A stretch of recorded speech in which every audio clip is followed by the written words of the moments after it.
The girl in the shadow of her own name. There was a time she believed she could do anything.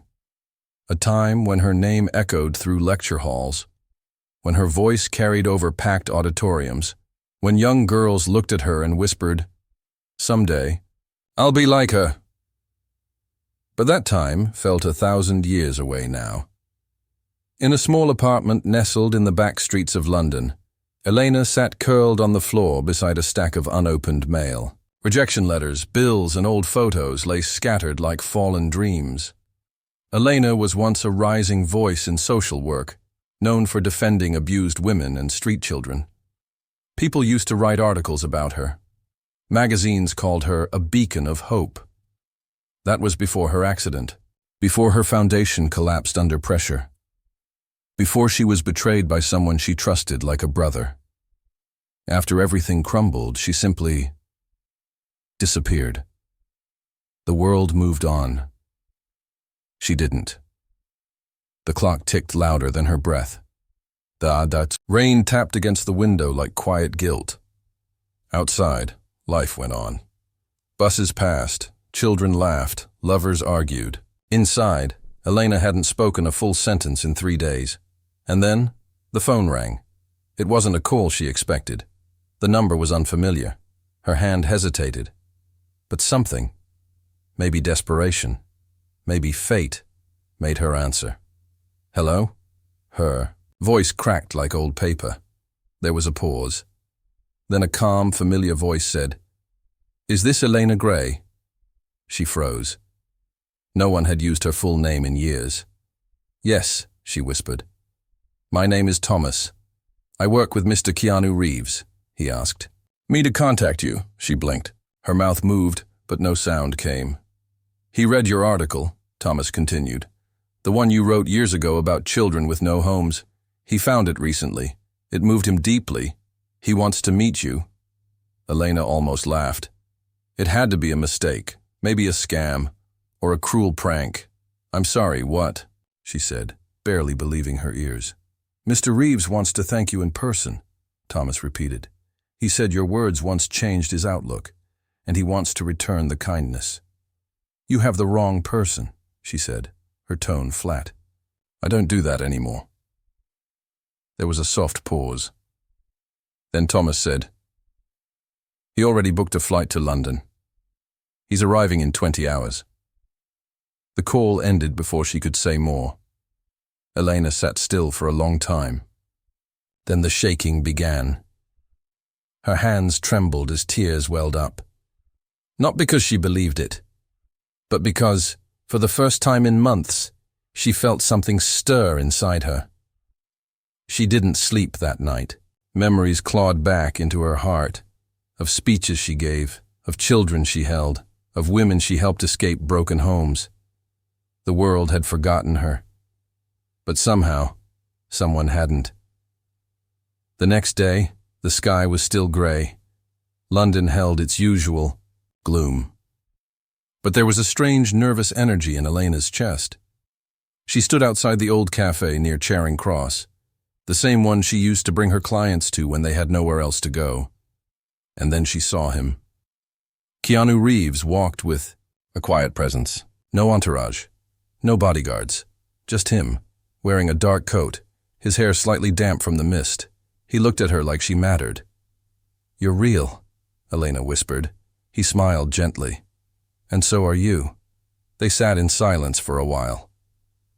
Keanu didn't ask questions. He just listened as she spoke, about the accident, the betrayal, the collapse. She told him things she hadn't told anyone, and when she finished, she looked down in shame. But Keanu didn't pity her. He leaned forward and said, "You were never meant to carry the world alone.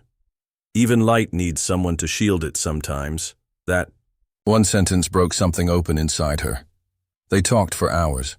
He told her how her old article had made him rethink a role he once played, how her passion had inspired him to fund shelters quietly across the country, how her voice had made more ripples than she ever knew. "You don't need to rise again. For anyone else," he said. "But if you choose to, I'll walk with you." Elena didn't know how to respond, but she felt warmth in her chest. Not because a star had found her, but because he saw her not as someone broken, but someone waiting to remember who she truly was, and for the first time in years, she smiled. The walk back to herself the next morning, sunlight touched her window like a shy visitor. It had been a long time since Elena had woken up and felt something other than heaviness. Last night's meeting with Keanu Reeves still didn't feel real, but the way he had looked at her, listened without judging, and said those gentle words. It had carved a tiny hole in the thick walls around her heart. She stood at the mirror brushing her hair. It was a simple act, but today it felt like the beginning of something. Her reflection didn't frighten her. Her face still looked tired but no longer empty. A single thought repeated in her mind. What if I tried again?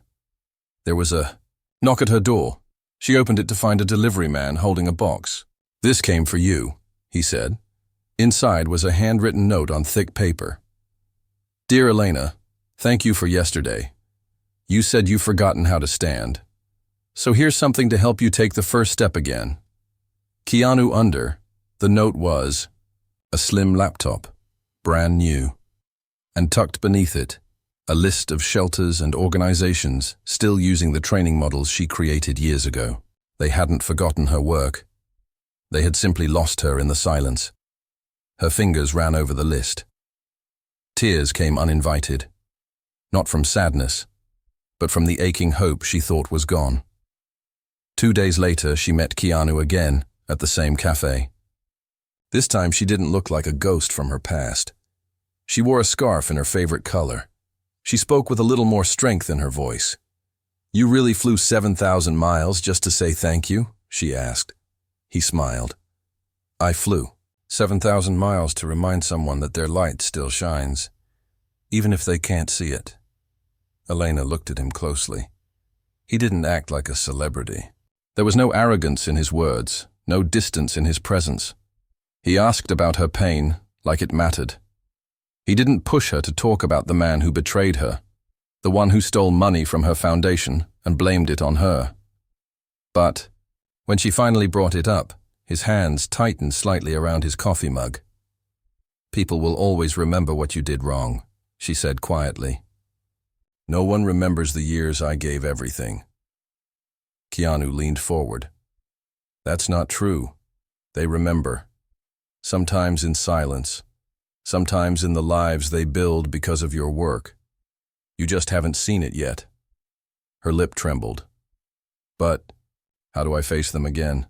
Not as the woman who fell," he said softly, "but as the woman who got back up without permission."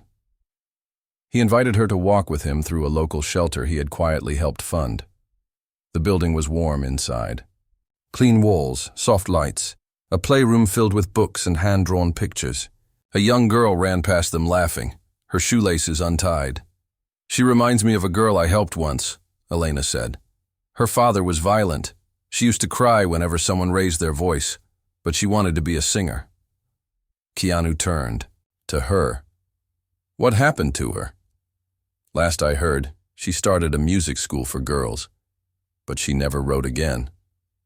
Maybe she's waiting for you to show up."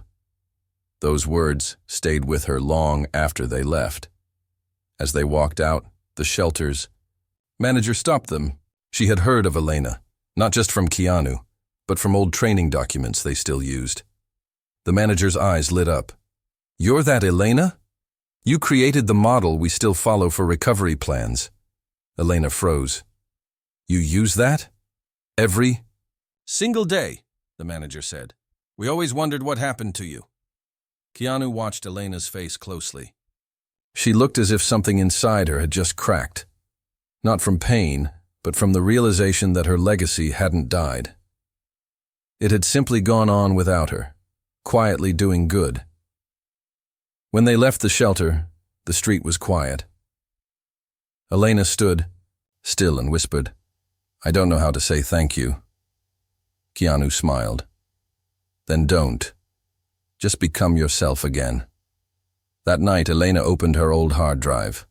It hadn't been touched in over a year. She found old drafts, photos, notes, and names of girls she had once helped. She opened a folder labeled Letters Never Sent. There were dozens of unfinished messages, to the media, to her staff, to the man who betrayed her, even to herself. And then she opened one draft. It was a letter to a girl who had tried to take her life. The letter was full of pain, full of empathy, but it was unfinished. Elena looked at the screen for a long time. Then she started typing, not to the girl, but to the world.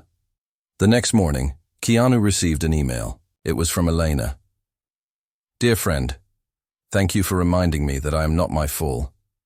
Thank you for walking with me through the dust. I don't know where this journey will take me now, but I'm ready to walk again. Maybe next time, I'll be the one flying 7,000 miles for someone else who forgot who they were. With quiet hope, Elena Gray. The voices she thought were gone. Elena's fingers hovered above the keyboard. Outside her apartment window, the London drizzle continued its usual rhythm. It had been 2 weeks since Keanu Reeves walked into her life. 2 weeks since he reminded her who she really was. And now, something was shifting inside her. Her mind felt clearer. Her heart didn't race every time she remembered the betrayal. The weight of failure was still there, but it was no longer crushing her. She had started writing again. Not just letters to herself, but full stories, real ones. Stories of the girls she had helped. Stories that had never been shared because she had disappeared too soon. Her first article, titled The Girl Under the Stairs, was about a 10-year-old named Amira who used to hide in dark corners after school because she feared being noticed. Elena had helped her learn how to speak again. When she finished the article, she didn't hesitate. She hit publish. The article went up on a public blog she hadn't touched in years. She didn't expect much. Maybe a few old followers would see it. Maybe no one would. She just needed to let it out. Then, 3 hours later, her email inbox started blinking. First 1 message, then 2, then 12. All from women she had helped years ago. Women she hadn't heard from in forever. One message read, Miss Elena, I don't know if you remember me. I was in the shelter when I was 16. You gave me a green scarf and told me I wasn't invisible. Today I'm 23, and I run a counseling center for teenage girls. I still have the scarf. Thank you for not giving up on me. And please don't give up on yourself. Elena sat at her desk, staring at the screen as her eyes filled with tears. These weren't just memories. They were living proof that her work mattered. They were echoes of the hope she had planted, now growing in others. Keanu called her that evening. He was still in London, quietly staying at a small inn instead of a luxury hotel. She had invited him for tea and he arrived just after sunset, carrying a single book. You're glowing, he said, as they sat across from each other in her kitchen. I got letters today, Elena whispered, from people I didn't even think remembered me. Keanu nodded. They didn't forget. They just waited for you to come back to life. He placed the book on the table. It was a blank journal. For your next story, he said. She smiled. I already started writing one. What's it called? The Woman Who Almost Stayed Silent.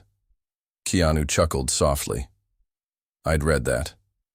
They sat in a silence that felt warm, not heavy. Then Elena asked, Why me? There are so many people doing amazing things. Why did you come all this way just for me? Keanu looked her in the eyes.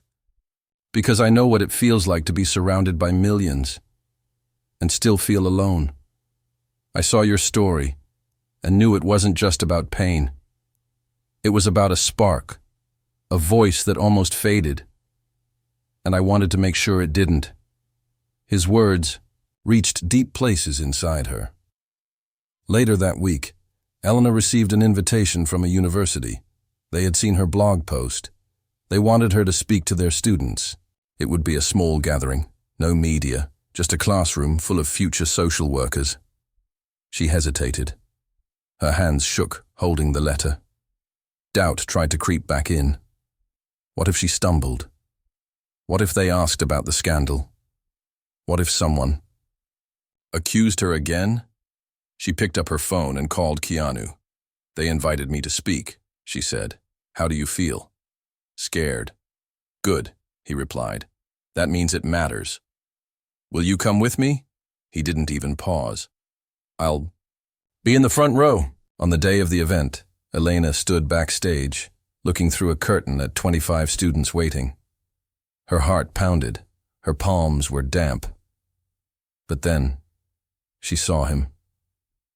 Keanu was sitting quietly in the corner, arms crossed, nodding at her. No smile, just a steady gaze that said, "You've got this." Elena stepped forward. She started to speak. Her voice cracked at first, but then it grew stronger. She didn't hide her fall. She talked about it openly, about the pain, the shame, and the silence. But she also talked about healing, about forgiveness, about finding the courage to begin again. The room was silent when she finished. Then a girl in the front raised her hand and said, "How did you survive?" Elena looked over at Keanu for a moment, then back at the students. "I didn't survive alone," she said. "Someone reminded me that light isn't just something we carry. It's something we pass on when others forget they have it." After the talk, students surrounded her. Some hugged her, some cried. One of them said, "You made me feel like I could still matter."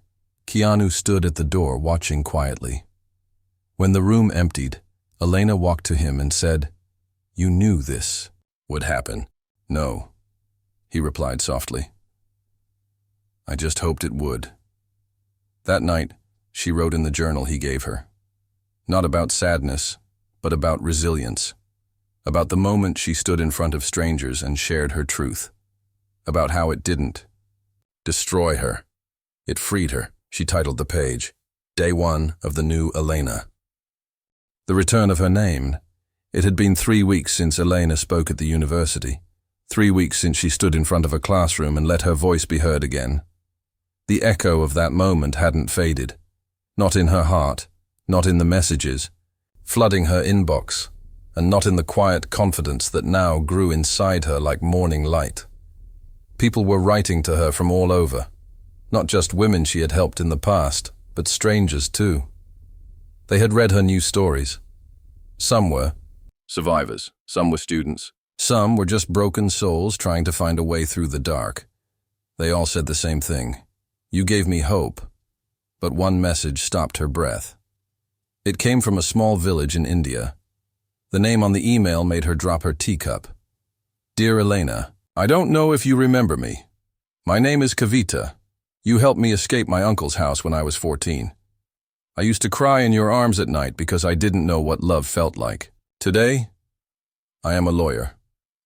I help girls like me. And I'm getting married next month. I want you to be there. I want you to walk with me to the altar. Because to me, you are family. Please come. Love." Kavita Lena held the screen to her chest and cried, deep, shaking sobs. Not because she was sad, but because her name, the name she thought was buried in shame, was being remembered with love. Not disgrace, not scandal. "Love," she replied instantly. "Dear Kavita, I remember every tear you cried. I remember the song you used to hum when you were afraid. I remember the strength in you, even when you didn't. I would be honored to walk with you. Thank you for reminding me who I still am. I'll be there." She called Keanu later that day. He was back in Los Angeles now, filming again. But he picked up on the first ring. "She invited me," Elena said, her voice shaking. "Kavita, the girl I rescued years ago. She wants me to walk her to the altar." Keanu smiled through the phone. "Then go and walk with your head high. Will you come with me?" He paused. "Do you want me there?" "Yes," she said, with no hesitation. "Then I'll meet you at the airport." The village was small, full of dusty roads and warm air. Goats wandered across stone paths. Children played with sticks. The sky felt closer here, almost like it wanted to listen in. Kavita's home was simple, painted in faded green with bright flowers in every corner. And when Elena stepped through the gate, she saw her again. A grown woman now, beautiful, radiant, full of life. Kavita ran into her arms and hugged her tightly. "You came," she whispered. "You really came." Elena looked into her eyes and said, "How could I not?" Keanu arrived an hour later. The villagers stared at him, shocked and speechless. Some whispered his name, others thought it was a dream. But Keanu didn't act like a guest. He greeted everyone humbly, folded his hands in respect, and helped carry water buckets when needed. That night, Elena and Keanu sat under a banyan tree with Kavita and her family. They shared stories, laughed and cried. Kavita's father turned to Elena and said, "I used to curse your name. I believed the lies the news said. But now, I know the truth. You saved my daughter, and for that, I bless you." Those words hit harder than any award. On the wedding day, Elena wore a simple sari gifted by Kavita. It was blue, the same color as the scarf she once gave Kavita years ago. As the music played and guests clapped, Elena walked beside her, step by step, down the aisle. Every step echoed the journey she had made, from silence to strength, from shame to honor, from forgotten to remembered. As Kavita took her vows, Elena looked over and saw Keanu standing near the trees, quietly watching. He had tears in his eyes. After the ceremony, as people celebrated and danced, Keanu found her by the lanterns. "You looked like a mother walking her daughter," he said gently. "I felt like one," Elena whispered. "This is who you are," he said. "You carry people forward, only because someone carried me when I couldn't move." He shook his head slowly. "No, I didn't carry you. I just reminded you that your legs still worked." They sat down on the grass and watched the fireflies dance in the night. "I used to think I was a failure," Elena said. "But now I realize I was just in pause." "And now?" Keanu asked. "Now, I'm pressing play again." Before they left the village, Kavita gave Elena a small wooden box. Inside were photos, old ones, pictures of girls Elena had helped, sent in from across the world. Some had families now, some ran shelters, some simply smiled with peace. Each photo had one word written at the back: "Remember." Elena held the box tightly. Her voice was back, but more importantly, so was her purpose. The letter that reached the world back in London, the air felt different, not colder, not warmer, just lighter. Elena walked down the same street where she once avoided eye contact, where she used to keep her head low, afraid someone would recognize her and remember the scandal, not the truth. But this time, people looked at her differently. Someone even stopped her on the sidewalk. "Are you Elena Gray?" the woman asked. Elena's breath caught. She nodded slowly. The woman smiled. "Your story about Kavita, it changed how I see the world. Thank you for coming back." Elena stood frozen for a moment. She didn't run. She didn't apologize. She simply whispered, "Thank you for reading." Later that week, she sat in front of her laptop with a blank screen open. There was something she had been putting off for years. A letter she had never dared to write. A letter to the man who destroyed her foundation. His name still hurt. His betrayal had nearly ended her. He was the one who forged documents, redirected donations, and left her to take the fall. He never faced trial. He disappeared, leaving behind a woman buried under lies. But now, she wasn't buried anymore. Elena began typing. "Dear Rajan, I don't know where you are. Maybe you're still hiding. Maybe you think you won. You didn't. You took away my foundation. You took my voice for a while. You made me doubt my purpose. But you didn't destroy me. I walked a young woman down the aisle last week. She used to cry herself to sleep because of what you did to her family. Now she's a lawyer. Now she saves others.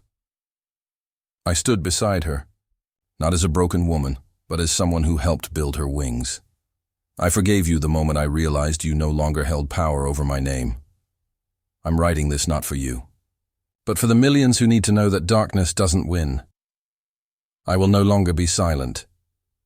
Elena Gray, she didn't send it to him, she posted it publicly. By morning, her letter had gone viral. Millions of people read it. Journalists, activists, survivors. People from all corners of the world began sharing it with the hashtag #SheFoundHerVoice. Some wrote their own letters of healing. Some spoke up for the first time in years. Others simply said, "I see myself in her." Media outlets reached out. Podcast hosts, online journals, even international organizations wanted to speak with her. But Elena refused most interviews. She didn't want the spotlight. She wanted stories. So instead of giving interviews, she built a small online platform, one where people could anonymously share their stories of survival, kindness, healing, and quiet victories. She called it Voices in the Dark. Within days, hundreds of stories flooded in. A boy who forgave his alcoholic father. A woman who started painting again after escaping domestic violence. A retired teacher who began tutoring children in shelters. Every story ended with the same line: "Thank you for helping me believe again." Keanu returned to London the following week. They met at the cafe, the same one where everything began. This time, Elena wasn't wearing a scarf to hide. She wore colors: deep red, soft gold. There was peace in her eyes. "I read your letter," he said, sitting across from her. "I didn't write it to get attention." "I know," he said, softly. "That's why it reached so many people." She showed him the platform. He scrolled through story after story. His eyes stayed still, but she could see how deeply it moved him. "You did this," he said. "No," she replied. "They did. I just made space." Keanu leaned back. "Do you know what the world is seeing now?" She looked up. "They're seeing the woman you've always been, the one who didn't just survive, but lifted others in the process." That evening, they walked by the river. The sky was clear for once. The city lights sparkled across the water. They didn't speak much. They didn't need to. Then Keanu stopped walking. "There's something I've been meaning to ask," he said. Elena turned to him. "There's an award ceremony in New York next month. The Global Voices Foundation. They want to honor women who've changed the world quietly. They nominated you." Elena's eyes widened. "Me?" "Yes," he said with a soft smile. "And they asked if I'd present it to you." Her breath hitched. "You knew they would call?" He shrugged. "I may have told them about the woman who reminded the world how to heal." Elena looked out at the river. She had been forgotten, buried, erased. But now, the world was writing her back in. "Will you come?" Keanu asked gently. She smiled. "Yes," she whispered. "But only if you walk me to the stage." He chuckled. "I thought you'd never ask." Later that night, she stood alone in her apartment, looking at the box Kavita had given her, filled with photos of survivors. She placed a new photo inside. It was a picture of her and Keanu outside the shelter, arms around each other. Both smiling, on the back of the photo, she wrote one word: beginning. The stage she never imagined. The lights in New York were sharp and loud. Taxis zipped past like yellow streaks of memory. Strangers crossed each other in 1,000 different directions. The city was alive in a way London never was. Wild, unapologetic, electric. But Elena didn't feel small here. She felt steady. Her hands didn't tremble. Her knees didn't weaken. She stood at the edge of the hotel balcony, watching the skyline, dressed in a simple navy blue gown.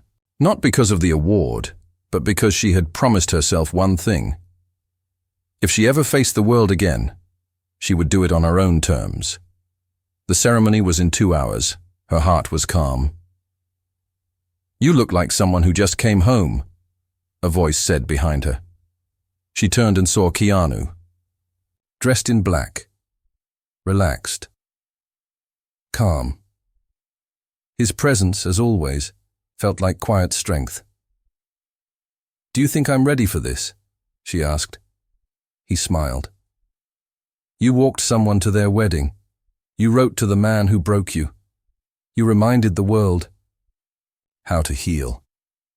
I don't think you just deserve this. I think the world is lucky to hear your name again." Elena looked down for a moment. "You know, years ago, I used to imagine moments like this. Awards, lights, speeches. But now, this moment isn't about being seen. It's about saying something that matters." Keanu nodded. "Then say it." The grand hall was filled with people from all over the world. Human rights activists, survivors, artists, dreamers. The Global Voices Foundation had chosen only one name this year for their Lifetime Impact Award, Elena Gray. As she sat waiting, she clutched a small folded note in her hand. Not a speech, just a few thoughts, memories, promises. Then came the moment. Keanu walked onto the stage first. He didn't take long. His voice was calm, sincere.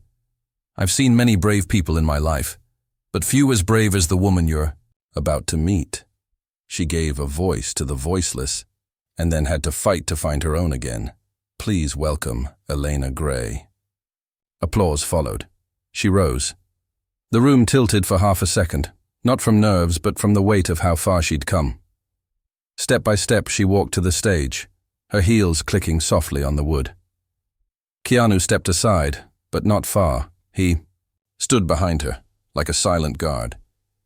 She reached the podium and breathed. "I was once told that light is something we carry," she began. "But sometimes we forget we have it. Sometimes life, pain, betrayal, they try to cover it." The room was silent. "I lost everything once. My work, my name, my voice. For a long time I believed I had failed. But then someone reminded me that I wasn't broken, just waiting to be remembered." She paused. "And now I want to say this to anyone who's ever been silenced. You are not your fall.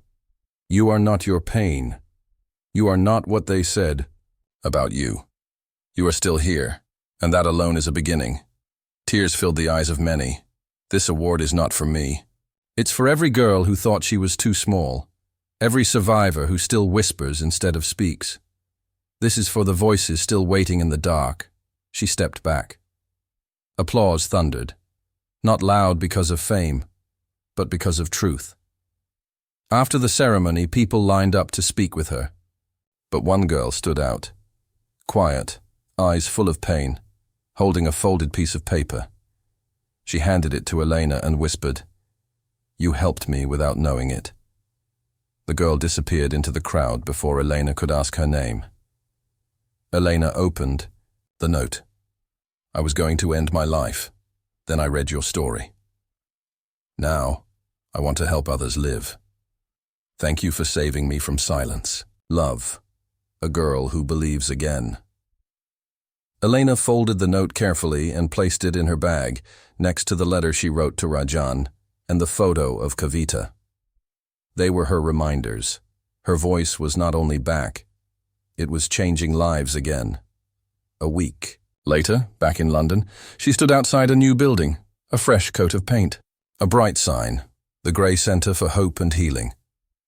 It was her new shelter, built with quiet donations, many from anonymous supporters.